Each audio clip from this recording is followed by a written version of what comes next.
This young scallywag is Johannes Lois.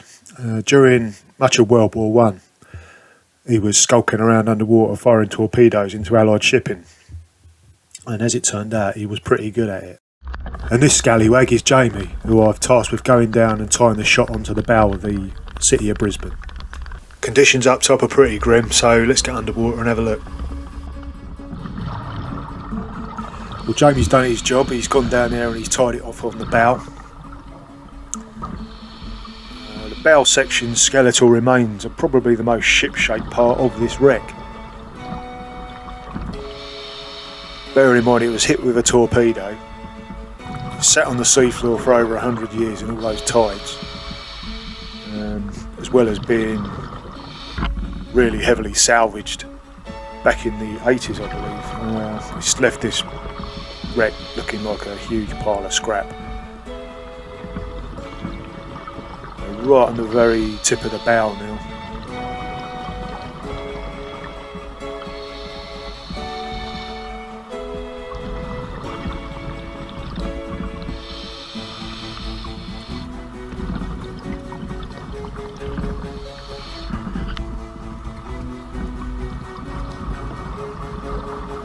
Yeah, so that's looking back, and then from that point on you've got 137 metres of scrap metal.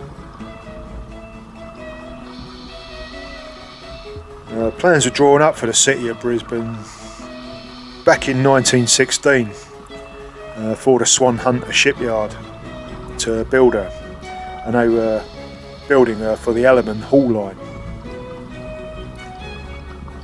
It did have a very short life. I think it was sort of launched early 1918 and it got off to a pretty bad start.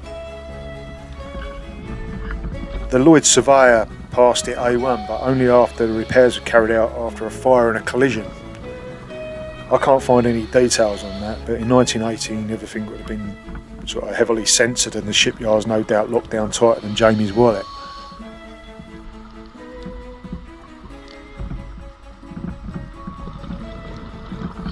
Well, I think we're just swimming over towards possibly an anchor winch, being that we're right up in the bows there.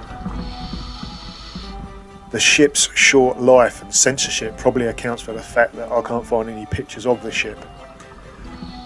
There are a couple floating about on the internet attributed to this wreck, but they're all, if you look at them, they're all clearly later ships. All ships, though, built by Swan Hunter for the Ellerman line and all called the City of Brisbane, but they were to replace wrecked or scrap ships that had preceded them. The following is taken from Neil Moore's World War I channel wrecks, and he writes that the City of Brisbane was travelling from London to Buenos Aires. It was in ballast and it was making its way down the channel, making 13 knots at 5:30 PM on August 13th, 1918. He says the bridge could not have been better attended with the master, the pilot, J.J. Ellison, and first mate. The lookouts were in position, and it was one of these that suddenly shouted that he could see the wake of a torpedo. There was no time to do anything, and a few seconds later it struck the ship on the port side aft by number 5 hold. The whole side of the ship aft was completely blown in and laid the engine room wide open to the sea. The torpedo was fired by Oberlieutenant Johannes Lois in the submarine UB-57. Within a few minutes, the stern of the vessel was on the seabed, and the master ordered the crew to the lifeboats. All managed to get clear with no casualties, and they watched it. About half an hour later their ship sank in 12 fathoms of water. There aren't many details about what happened to the ship after being torpedoed, but there was a few vessels and tugs were brought out and they tried to tow it to New Haven, probably to beach it, but they just didn't make it, and it sank, and it's a couple of miles now just south of New Haven. When the ship sank, it went down stern first, and I think the props got buried under the sand. I'm not sure if it's been salvaged, but it's 19 feet across, 4-bladed prop, and if it's made of bronze it must be worth a fortune. Just coming into view now is probably one of the few parts of this wreck I actually do recognise. There's some railings there, some bollards that you would use to tie up to the quayside. Once you see these bollards, you're not too far away from where the engine should be, but the engine's been salvaged, so there's nothing there anymore. It would have been a big 3-cylinder triple expansion, which was made by a company called Barclay Curl of Glasgow in 1917. That company was a subsidiary of Swan Hunter.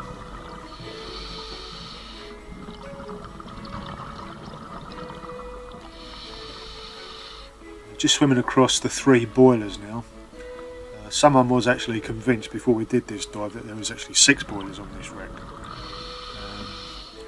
Not sure what his name was, Jamie. But yeah, there's definitely 3 boilers, but I couldn't see anywhere that it was written how many boilers that the ship had. So after a lot of digging and going into the archives, I did actually find it had 4 boilers, but one was a really big auxiliary boiler, which has obviously been salvaged as well, or just got smashed up somewhere along the way. But yeah, there's just 3 big boilers in a row, and the 4th auxiliaries. Perhaps you could spot it in the footage. I couldn't see it.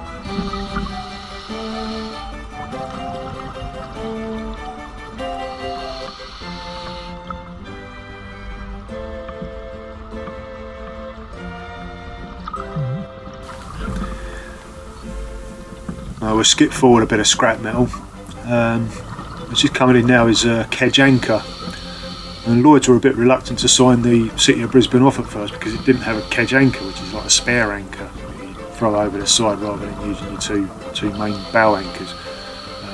They said it didn't have one, but whether it was tucked up towards the stern and it was supposed to be up the bow or what, I don't know, but they said, you're going to have to sort yourself out one, but we'll let you go. But there's definitely one on there. We're coming right up now, we're at the stern now, and that is a steering quadrant. It's probably I think the bow's quite nice, but this is probably the best part of the wreck. The steering quadrant is huge.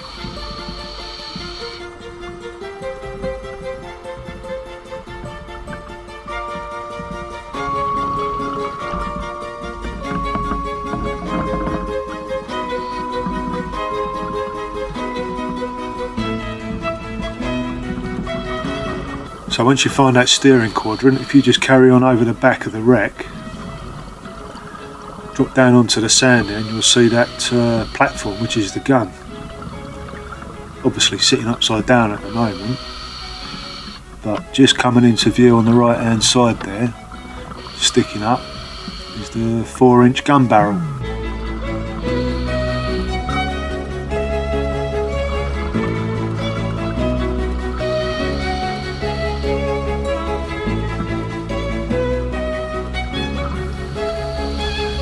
Just dropped over the other side of the wreck, and I'm swimming back from the port side back to aft, and then looking at the steering quadrant from the other side now, and then we drop back down and we see the gun again.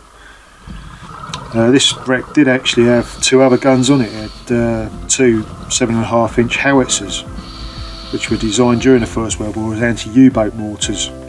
There's a great example of those on HMT Balfour, where we also found a projectile and a band that would have been on the shell casing. I started snapping a few pictures while I was down there. It's the steering quadrant from above, and this is off the armed trawler Balfour, the 7.5-inch banding that would have gone around the shell. That's a 7.5-inch howitzer on the Balfour. That's what it should look like without all the marine growth on it. And that's a shell that we found on the Balfour as well. And what happened to Johannes Loss? Well, he ended up washed up dead on the beach after his U-boat apparently hit a mine. Our chap though, Ernest Mason, captain of the SS City of Brisbane, he saw out his days in a place called the Summit in Liverpool.